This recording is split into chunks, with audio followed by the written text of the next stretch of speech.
Hello and welcome to what will be a virtual webcast recording of a presentation that is to serve as an introduction to the Rye Road Corridor Plan project. And the intent of this introduction is to lay the groundwork for folks who are interested in the project, to bring everyone up to speed with what has been happening behind the scenes for probably the last 5 to 6 months. And it will serve as a foundation of understanding so that as we begin to present design concepts, which will be another video, there's a foundational understanding about the corridor that can help serve to guide really how we think about the corridor and why we're proposing the things that we are proposing. So without further ado, here we go. So welcome to the first video. And this video is really about trying to answer some questions that you may have. Well, what kind of questions might you have about this project? You might wonder who will be affected by what this study determines and recommends. You might be wondering, what is the intention of this study in general?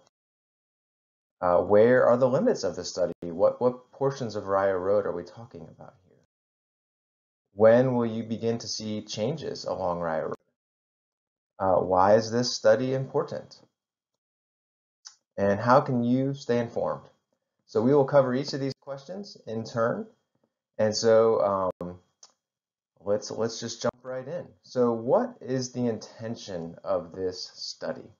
Well, early on in the process, we met with county staff and we came up with this statement that was our guiding statement for the project. And it reads like this: to restore a human scale along Rye Road, to unify the community that lives along and adjacent to the corridor, while making provisions for safe and effective transport of the many members of the community that will use the corridor for travel and commuting. And I think the key word here from my standpoint is human scale. And what do we mean by human scale? Well, I think a really good litmus test for that is, if you were walking along the corridor, would you feel like you were supposed to be there? And I have some photos here that have come onto the screen of a transit bus, which is encroaching into the bike lane. You can see the condition of the sidewalk with both vegetation growing on it and just how close that might be to the travel lanes. You can also see here with this image on the right that there is supposed to be a pedestrian crosswalk there, but you might not feel like you want to be there. And that's sort of a good litmus test for human scale. Another one might be, does the corridor actually serve people? And here's a aerial perspective of the Greenbrier Terrace intersection that just simply diagrams that if you were walking along this corridor and you wanted to cross the road, where exactly would you be crossing to? It's not exactly evident. And it's these sorts of things that come to mind for us when we think about people engaging with the corridor. It's easy to understand how cars engage with the corridor, but maybe less so for people walking, people riding bikes, people looking for mass transit, so on and so forth. So that is one of the primary intents of this study. And in doing so, and thinking about it in this way, we will naturally be able to start to think about really unifying the experience of the corridor. So where are the limits of the study? And right now the study is being organized into two phases. For lack of better terms, phase one is from the John Warner Parkway intersection to the Rio 29 Small Area Plan. And if you don't know where the Rio 29 Small Area Plan is, that's more or less near Putt Putt Place and the Fashion Square Mall. So really from the John Warner Parkway to the Fashion Square Mall would be a good range of the roadway. That's phase one. Phase two is really from John Warner Parkway now heading the other direction toward the city line. And so that's a very different roadway character and typology. And so that's why the study has really been organized into these two parts, because the roadway has a distinct change at the John Warner intersection. So south of the intersection is what we're calling phase two, and north of the intersection is what we're calling phase one. So who will be affected by this study? Well, maybe for one, the 30,000 vehicles per day that travel along the corridor. So those people will certainly be affected. How about the dozens of people who will most likely, hopefully not most likely, but there will be dozens of accidents along the corridor this year, just based on historical data. Over the last 7 years, there's been 240 vehicular accidents. So statistically, there will be some accidents along the corridor. So the safety of people traveling along the corridor will be folks who are affected by the study. Folks who rely on public transportation will be affected by the study. We hope to make the experience better for folks who are looking to use public transportation and hopefully encourage more folks to use it. The folks who would like to walk along the corridor will be affected by the study. That is to say, folks who maybe live nearby or want to go for a walk or a jog or want to walk somewhere. And those who live along and adjacent to the corridor, whether on the city side or on the county side in the various neighborhoods, everyone who lives in the general vicinity will be affected by the study. And finally, the businesses along the corridor will also be affected by the study. We say affected, but hopefully these effects are positive and a net increase in the beneficial experience of the corridor. But all of these users and residents and businesses and pedestrians and cyclists, everyone who's using the corridor will be affected by the findings of the study. Oh, and finally, those who are in responsible charge of managing our infrastructure and our community's needs. So in this case, the County of Albemarle, the Virginia Department of Transportation, and then other providers of transportation like Jaunt, CAT, and also the city of Charlottesville, because the city is adjacent to this corridor as well. Why is this study important? Well, maybe a better way to begin to lean into this question is, why does the county make plans? Well, the county makes lots of kinds of plans. The county makes comprehensive plans. The county has areas that are master planned. The county has small area plans. And the county is increasingly developing what are called corridor plans. And that's what this project is. These plans help guide the county in making decisions, specifically with regard to corridor plans, how infrastructure and physically built accommodations for the general community, how can those things be planned for and understood so that the needs of the community can be met. And so, yeah, this project is specifically a corridor plan. And of these 4 types of plans, it's probably the most granular. And what I mean by granular is focused. A comprehensive plan is such a broad brushstroke, whereas a corridor plan is really a finite look at a specific area for specific reasons. And so the corridor plan is really probably the most detailed of any of these types of plans. Within a corridor plan, we consider things like growth. And here on the screen, you'll see that the Albemarle County area is growing and is continuing to grow. You can see as far back as 1937, the area was largely rural. And then here in this 1980 image on the right, it's become mostly urbanized. And it's only increased since then, adding neighborhoods like Belvedere and whatever may or may not happen at the Wetzel property. We're seeing an increased density along the corridor. And this is largely associated with the increased population of the county and the city. Within a corridor plan, we consider things like historical guidance. How did the roadway and the roads adjacent to the corridor come to be like they are?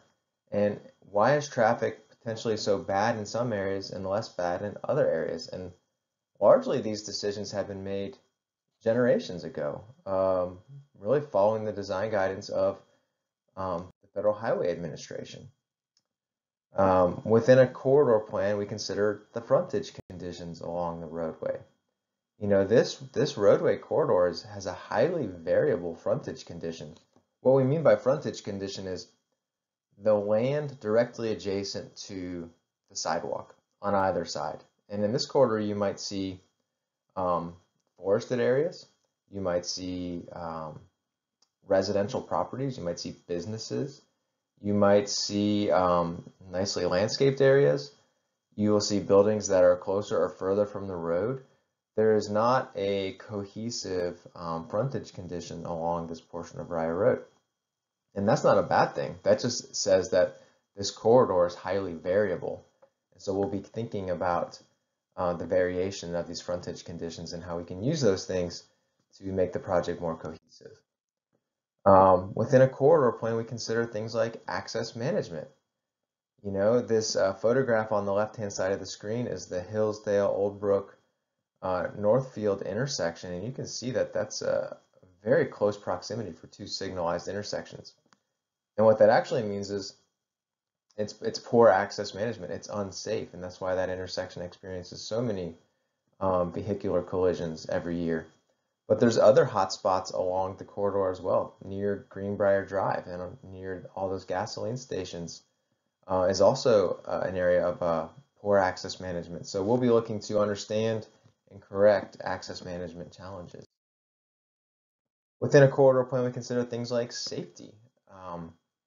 Where's the corridor more or less safe?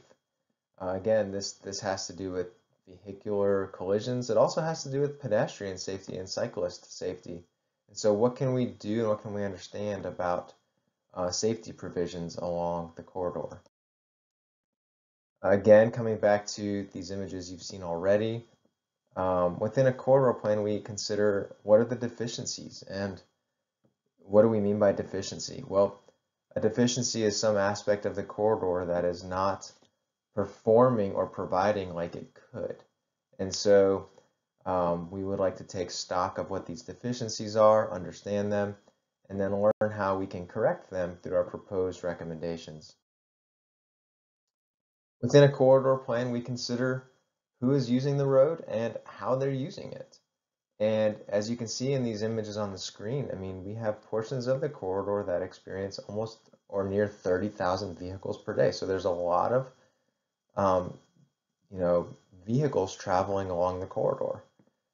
Along the corridor, there's also a lot of bus stations, or directly adjacent to the corridor, there's a number of bus stations. So transit ridership is a real possibility for folks who live along the corridor, but maybe it's not being used like it could because finding the bus stations is difficult. Again, maybe folks aren't using the sidewalks, and so the sidewalks might seem like they have adequate capacity, but that's because no one's using them. And the question then is, why aren't people using the sidewalks? And so we're wanting to kind of dig into questions like that of how is it being used, who's using it, and if they're not using it, why? Within a corridor plan, we consider things like how do buildings engage the roadway? This is really the area we call the public realm.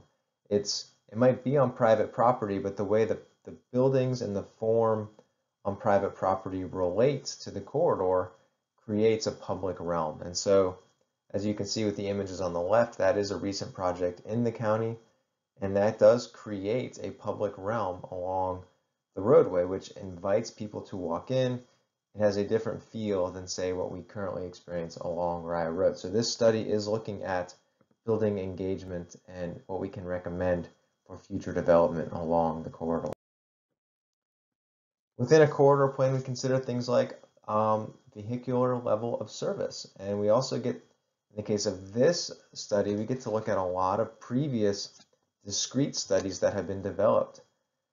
Specifically along this corridor, because there's been a number of developments proposed, because the county has applied for projects that may or may not receive funding, there's been a lot of study of traffic and traffic analysis along the corridor.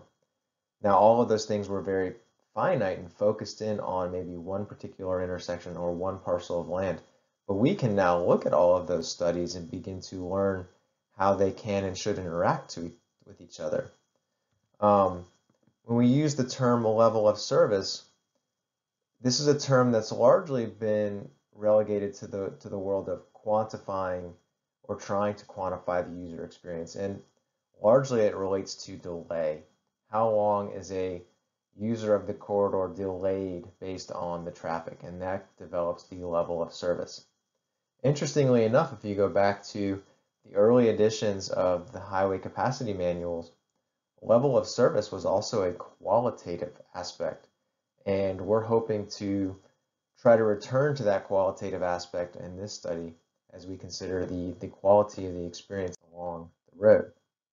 So speaking of the quality of the experience, we want to consider what you and your neighbors and your friends and those who also live along the corridor, what their experience is. And so the county has done a relatively remarkable job so far of getting people to share their experiences and their ideas and their feedback.